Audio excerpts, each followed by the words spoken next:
Bonjour, bienvenue dans la série sur les vecteurs. Alors on peut passer maintenant pour les milieux continus à l'équation du mouvement. Et on a vu donc le théorème de Cauchy. Et la loi de la conservation de la quantité de mouvement implique donc, d'après ce théorème, l'existence d'un champ de tenseur de composantes sigma ij m tel que la force extérieure appliquée de mtn est égale à sigma ij de m et de t, dépend du temps, fois ni, ej.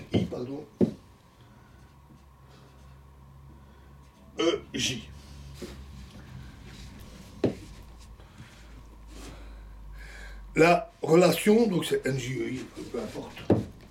On verra que c'est symétrique, mais on doit garder le bon sens pour le moment. La relation sur les résultantes des torseurs, s'écrit alors intégrale oméga t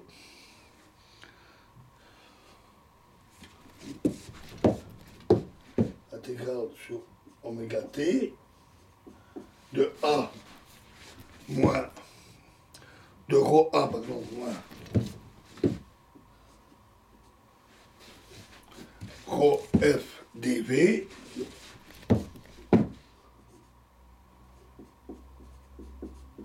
est égal à l'intégrale de surface, intégrale delta d oméga t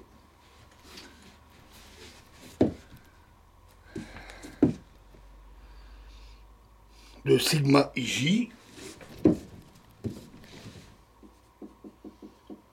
mt nj i fois ds, avec A, l'accélération, égale dv, petit v, la vitesse, sur dt.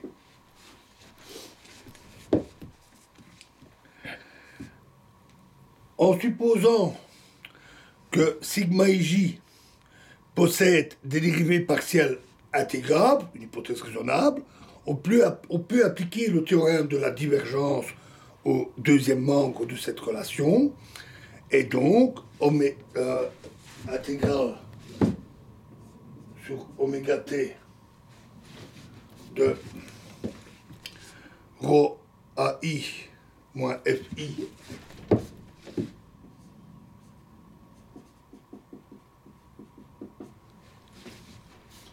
moins dj sigma ij dv égale 0. Cette égalité doit être vérifiée quel que soit le volume oméga t qui est considéré. Et par suite de la continuité de l'intégrante, cette dernière doit alors être identiquement nulle, d'où la relation rho ai égale rho fi plus dj sigma ij. Cette relation constitue alors les équations du mouvement du milieu continu. Ensuite, remarquons que le produit vectoriel de deux vecteurs u et v, de composantes respectives ui, de composantes cartésiennes respectives ui et vj, a pour expression de la composante i, de la ième composante, en utilisant le tenseur antisymétrique epsilon ijk, on a que uvi, donc u produit vectoriel vi, est égal à epsilon ijk ui vj, uj vk, pardon.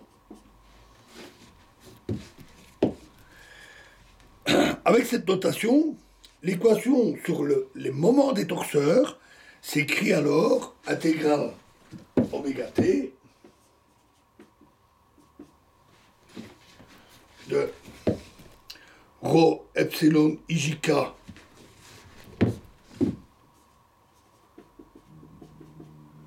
x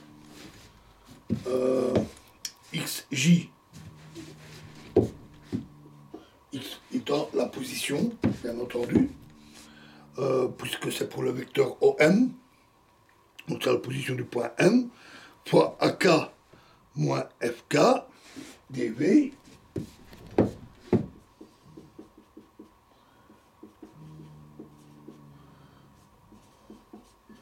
est égal à l'intégrale de surface d oméga t de epsilon ijk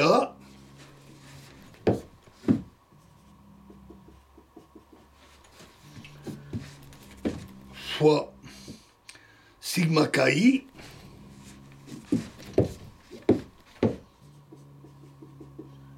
ni ds.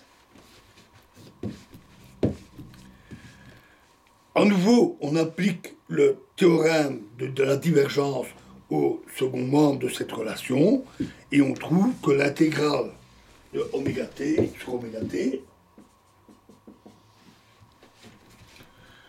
de epsilon ijk fois xj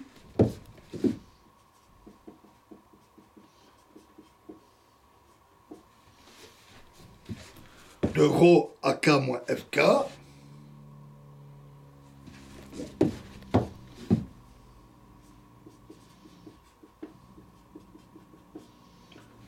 moins dl sigma kl dv est égal, pas égal, moins l'intégrale toujours sur oméga t, toujours l'intégrale du volume, cette fois-ci bien entendu, puisqu'on a appliqué le théorème de epsilon ijk, epsilon ilk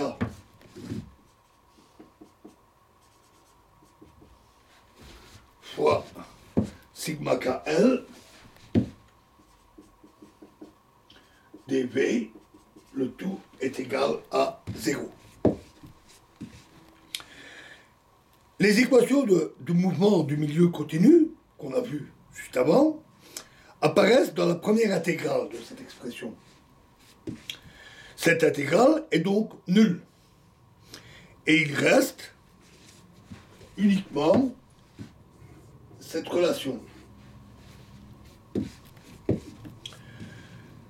Cette égalité, à nouveau, doit être vérifiée quel que soit le volume, oméga t, et on a la continuité de l'intégrante. Et donc, cette dernière doit être identiquement nulle. Et on obtient ainsi la relation epsilon ilk fois sigma kl égale 0. Et donc, la loi sur appliquée au moment des torseurs n'apporte pas grand-chose de plus, n'apporte que ça. L'essentiel étant déjà donné par la résultante.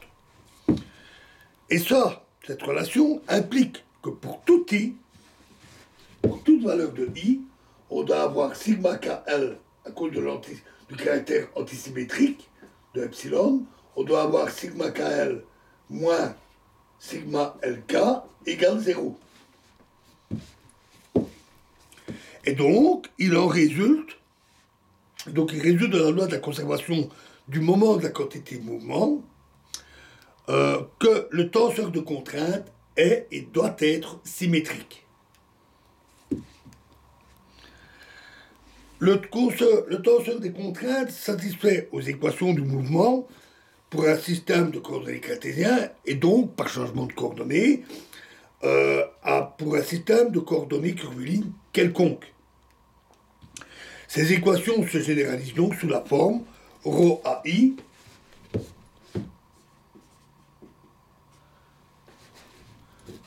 est égal à PFI, est égal à ρFI, pardon, plus nabla J, sigma J.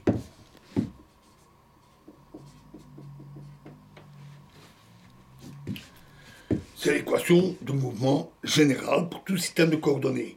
Elle est donc, ces équations sont donc invariantes par rapport à tout changement de coordonnées, mais prend la forme qu'on a vu précédemment dans le cas de coordonnées d'un système orthonormé.